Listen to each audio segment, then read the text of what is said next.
কি কি রান্না করেছে একটু দেখাও আমার বন্ধুদের। এই তো গরম গরম ভাত, এই যে ধোয়াটা গরম গরম ভাত,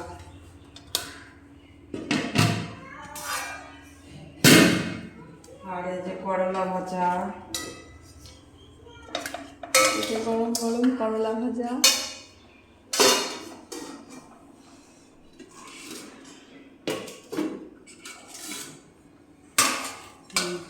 কলাইয়ের ডাল, কলাইয়ের ডাল,